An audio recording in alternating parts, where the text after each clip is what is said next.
Of the many mysteries in Hugh Moore's life, few match those surrounding his origins. Many investigators believe he was born and raised in the wilds of central Illinois. However, the earliest known photographs suggest he emerged from a much warmer climate. Tests were immediately made to determine his species, but they came back inconclusive. It did not help that at 18 months, he managed to dig out the horns from his skull with a cereal spoon, leaving disfiguring wounds which masked his appearance for half a year. Finally developing human features when 2, he now faced the greatest mystery, the identity of his father. Hugh's mother, not a conservative, would ponder that question for the next decade. The list of possibilities was long. Among them, the Irish poet Dylan Thomas, singer Art Garfunkel, Three Stooges Larry Fine, and Richard Simmons Sr. Not until Hugh turned 16 did his real father surface and acknowledge him, but by then it was too late. The uncertainty of his early years made Hugh mistrustful of those around him. Not knowing his place in the world, Hugh got by inventing his own world and his own identity. He spent the entire time in public school, believing he was the musketeer d'Artagnan, and would often force his younger sister into long and elaborate duels. Unfortunately, she had to fend off his sharpened sword with a dried sausage casing painted silver. These battles left her bleeding and unconscious. Once, when rushed to the hospital, she recalls hearing him running behind the ambulance screaming, "It's all for wounds and wounds for all." Oddly enough, this ritual is still repeated each year on his birthday. After high school, Hugh took an avid interest in music thanks to support from his musical father.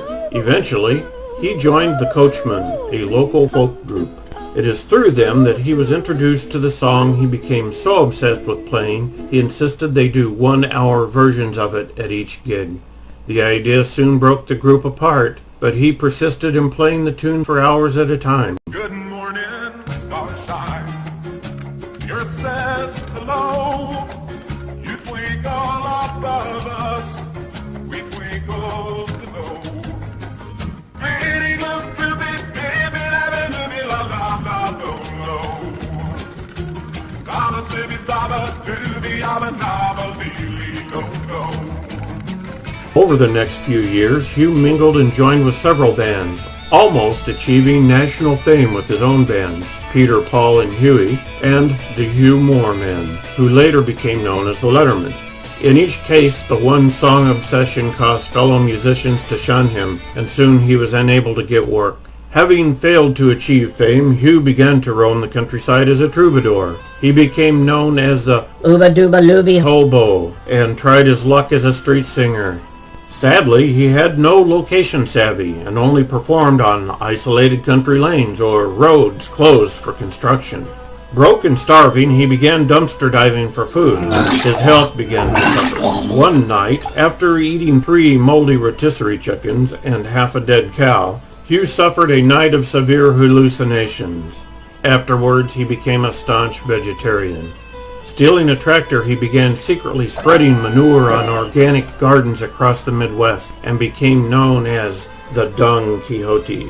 Scruffy and lonely, Hugh made another effort to mingle with society. He attempted to cut his hair and hang out near coffee shops, but no one responded to his pleas for companionship. On top of this misery, his hair astonishingly grew back in 1 week, but in the style of a little girl.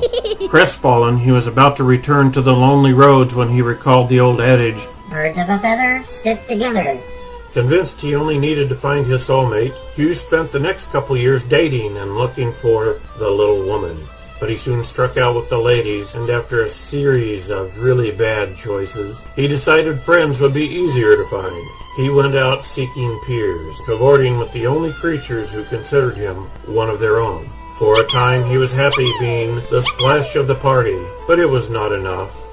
The urge for making music had returned. Moving back to the city, he joined a band called The Howl. Like Hugh, the band's leader Thurston had a deep love of the Beatles. This led Hugh to study Eastern philosophy for a short while, though he gave it up when he learned that Hindus believe the words Hugh Moore translate to Please to Vaseline my behind.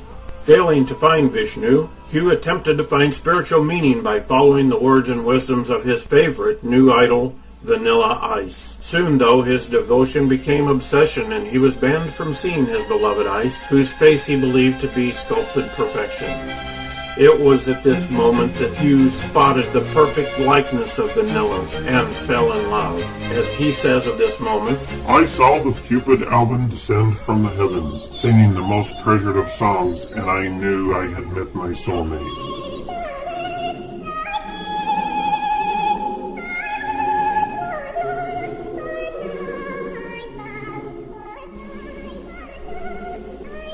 in Lana, Hugh had at last found the one thing most missing in his life: a reliable ride.